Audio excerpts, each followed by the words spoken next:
Student online classes SOC. और आज हम करेंगे physical and chemical changes part 2 from class 7। Last video में हमने फिजिकल एंड केमिकल चेंजेस के डिफरेंस किए थे और साथ ही में दोनों के एग्जाम्पल समझे थे। इस वीडियो में हम कुछ खास केमिकल चेंजेस देखेंगे और उसे डिटेल में स्टडी करेंगे। हम स्टार्ट करने से पहले एक बार फिजिकल चेंज और केमिकल चेंज का क्विक रिकैप कर लेते हैं, उनकी डेफिनेशन का। ठीक है, a change in which a substance undergoes a change in its physical property. Physical properties क्या होती हैं? Shape, size, colour and state of substance. जब इसमें कोई चेंज होता है तो हम उसे कहते हैं physical change.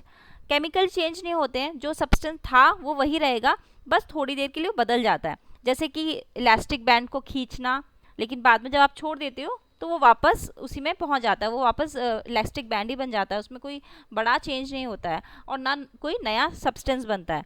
So no new substance is formed. लेकिन केमिकल चेंज में क्या होता है? यहाँ पे वन और more new substances are formed. ठीक है, और केमिकल चेंज को हम केमिकल रिएक्शन भी बोलते हैं।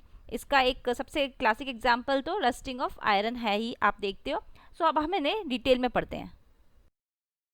केमिकल चेंजेस को मैंने डिटेल में लास्ट वीडियो में भी समझाया है। आप ऊपर जो बटन दिया हुआ है उसे प्रेस करेंगे तो आप उस वीडियो तक पहुंच जाएंगे। तो चलिए हम करते हैं अब कुछ केमिकल रिएक्शंस या कुछ केमिकल चेंजेस जो बहुत इंपॉर्टेंट है। First one is rusting of iron. Rusting का मतलब ही है जंग लग जाना। जब लोहा, कोई भी आप लोहे की चीज़ लाते हो और काफ़ी देर तक उसे बाहर रखते हो तो उस पर एक रेड कलर की लेयर जम जाती है, जिसे हम कहते हैं रस्ट। ठीक है, रस्टिंग का मतलब ही है कि लोहा जो है वो गल रहा है, सड़ रहा है। ठीक है, तो आपने कई चीज़ें देखी होंगी लोहे की बनी हुई, आयरन की बनी हुई, जैसे कि bridges, ships, car, truck etcetera. ठीक है, ये आप बहुत सारी चीज़ें हमारी डे टू डे लाइफ में आयरन की बनी होती हैं। लेकिन जो ये रस्ट होता है उसकी वजह से वो चीज़ का नुकसान होता है, तो हम कहते हैं इसको मॉनेटरी लॉस भी होता है। पैसे की, हम पैसा खर्च करते हैं उस चीज़ के लिए और उसकी वैल्यू ख़त्म हो जाती है उस चीज़ की, तो मॉनेटरी लॉस ही हुआ ना। तो अब ये केमिकल रिएक्शन क्या होता है इसका और रस्ट कैसे लगती है, इसे एक्सप्लेन करते हैं।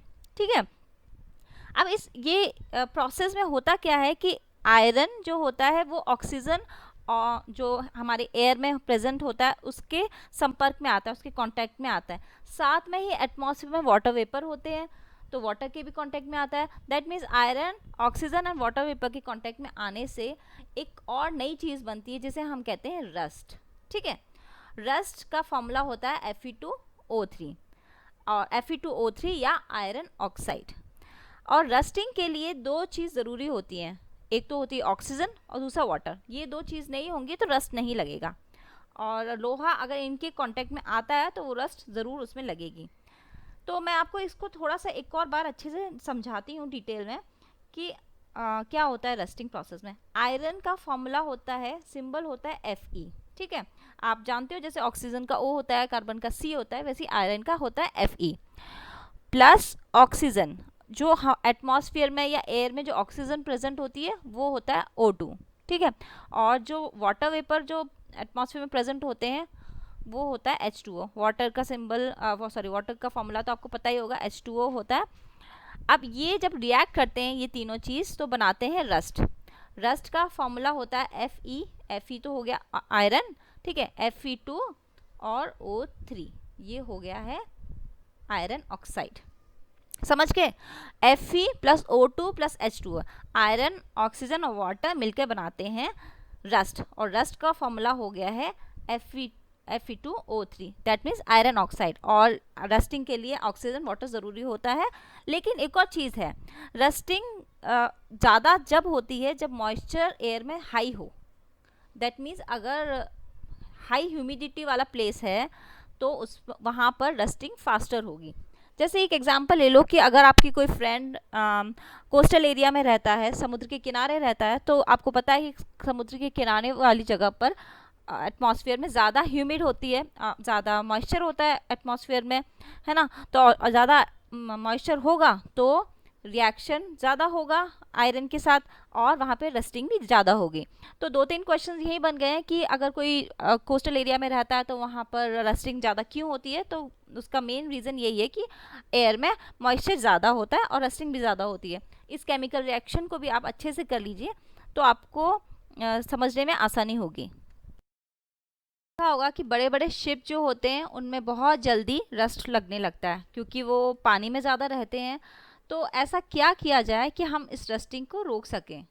रस्टिंग को रोकने का सबसे इजी सिंपल उपाय है कोट ऑफ अ पेंट और ग्रीस, यानी आप उसे पेंट कर दीजिए या ग्रीस कर दीजिए तो रस्टिंग जो होगी वो नहीं होगी, क्योंकि जो लोहा है वो डायरेक्ट कांटेक्ट में नहीं आएगा ऑक्सीजन के या वाटर वेपर के। तो डायरेक्ट कांटेक्ट में अगर नहीं आता है तो उस पर रस्ट भी नहीं लगेगी।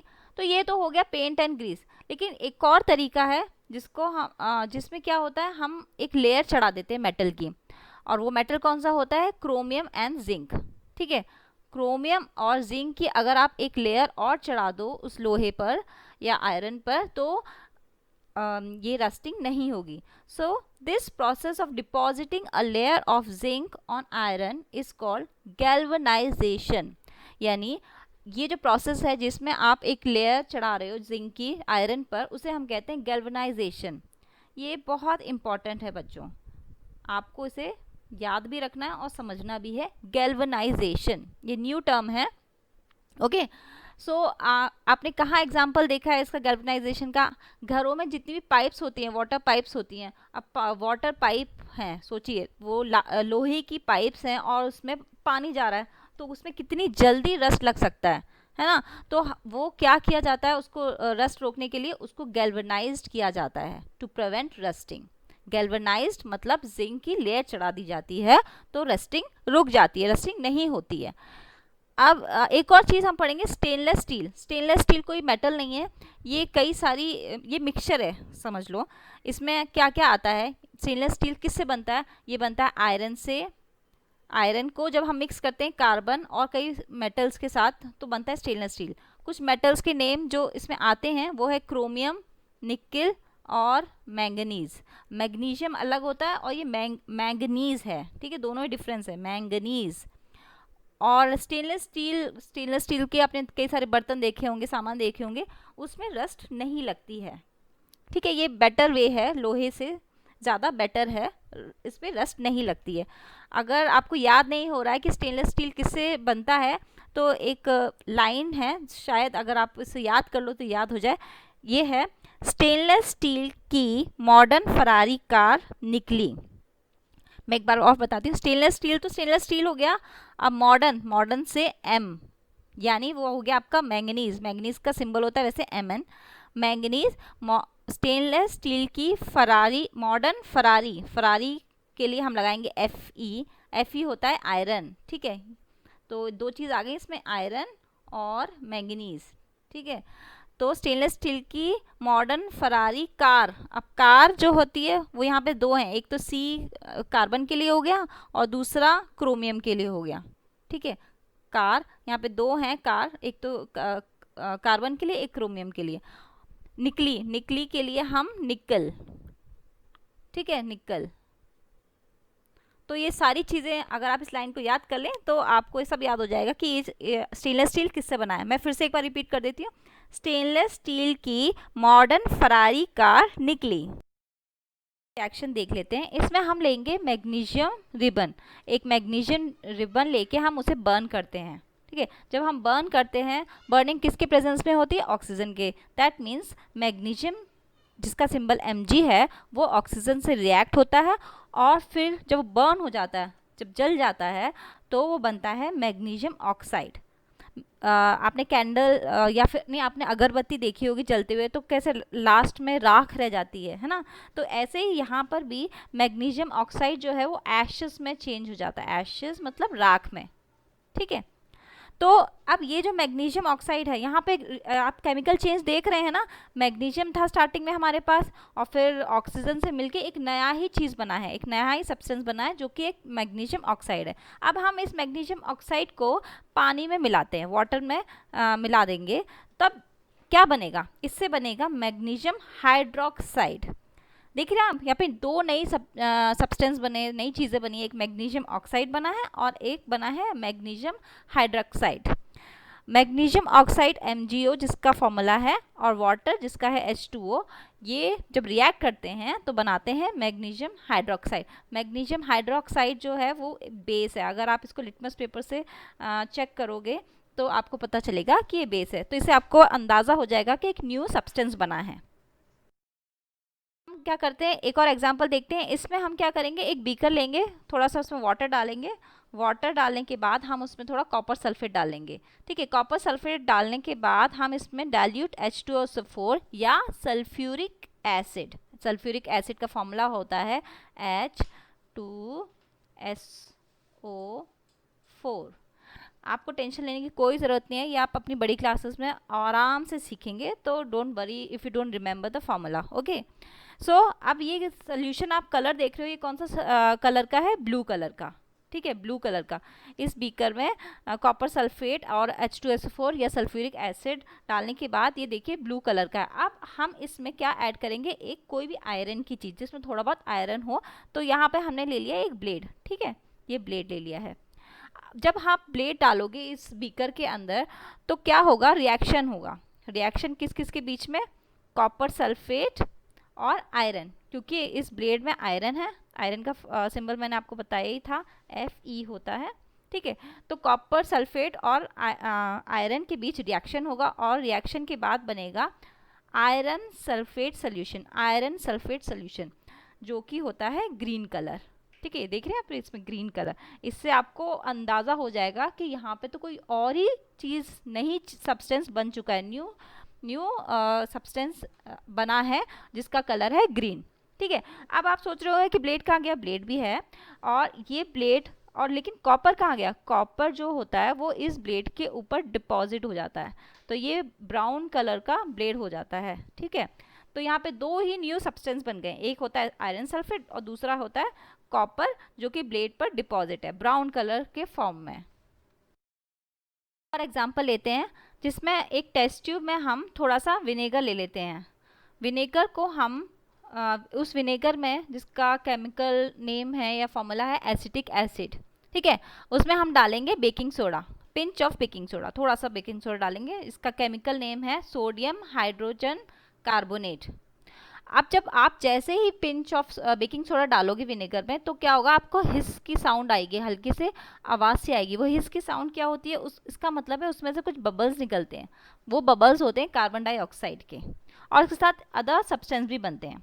ठीक है, यहाँ पे ये जैसे एक पिक्चर दिया हुआ है, ये एक टेस्ट ट्यूब है, इसके अंदर हम विनेगर और बेकिंग सोडा डालेंगे तो इसमें से जो गैस निकलेगी वो गैस, यहाँ पे हमने एक सेटअप किया इस तरह से और एक ट्यूब लगा दिया दूसरे टेस्ट ट्यूब में। तो ये वाला रिएक्शन तो आप समझ ही गए हैं, इसमें से कार्बन डाइऑक्साइड निकली है। ठीक है, अब अगर ये एक इक्वेशन हो गई, एक और रिएक्शन हम लेते हैं जिसमें से ये जो कार्बन डाइऑक्साइड जब जाती है दूसरे टेस्ट ट्यूब में, इस टेस्ट ट्यूब में हमने लिया है लाइम वाटर। ठीक है, ये लाइम वाटर है जिसका फॉर्मूला है Ca है कैल्शियम, OH2 है हाइड्रोजन ऑक्साइड। ठीक है, कैल्शियम हाइड्रोजन ऑक्साइड। तो कार्बन डाइऑक्साइड जब जाती है लाइम वाटर में तो ये बन जाता है कैल्शियम कार्बोनेट, और जो कैल्शियम कार्बोनेट जो होता है वो होता है मिल्की। ठीक है, वो मिल्की सोल्यूशन होता है, कुछ जो लिक्विड होता है वो वाइट हो जाता है, वाइटिश हो जाता है। तो इससे आप बिल्कुल पता चल जाएगा आपको कि यहाँ पे एक न्यू सब्सटेंस बना है। ठीक है, and that will prove that it is a chemical reaction और अ केमिकल चेंज। एनसीईआरटी की बुक में एक और टॉपिक दिया गया है protective shield, and it is very important. Why protective shield, पहले तो होता क्या है, प्रोटेक्टिव शील्ड है ozone layer, ozone layer in our atmosphere. Ozone layer क्या करती है, it protects our earth from ultraviolet radiation which comes from sun. सन से कई तरह के रेडिएशन आते हैं, उसमें एक अल्ट्रावायलेट रेडिएशन भी होता है जो कि बहुत हार्मफुल होता है। इसी हार्मफुल रेडिएशन को ओजोन रोकती है और हमें प्रोटेक्ट करती है, हमारी अर्थ को प्रोटेक्ट करती है। अगर ओजोन लेयर आ जाती तो ये हमारे लिए बहुत ही डेंजरस होता है। So it is no ozone acts as a natural shield against this radiation. Ozone का फॉर्मूला जो होता है वो है O3, इसमें 3 ऑक्सीजन एटम है, लेकिन ओजोन जो है वो ऑक्सीजन नहीं है। जो ऑक्सीजन जो हम ब्रीथ करते हैं दैट इज़ O2।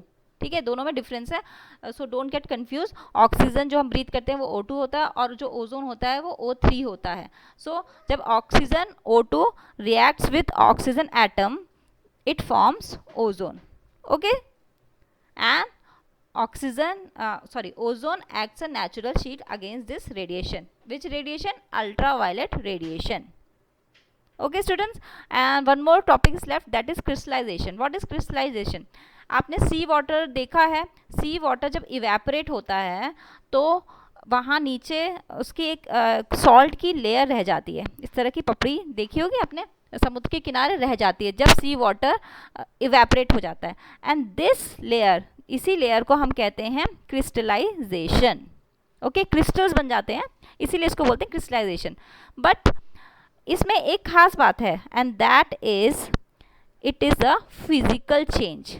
ओके, हम इतनी देर से केमिकल चेंज कर रहे थे, लेकिन ये है physical change. So don't get confuse. Physical change इसलिए क्योंकि यहाँ पे कोई नया चीज़ नहीं बनी है. अगर आप इस सॉल्ट को पानी में वापस डालोगे तो वापस वो नमक का पानी बन जाएगा, है ना. तो it is just a physical change.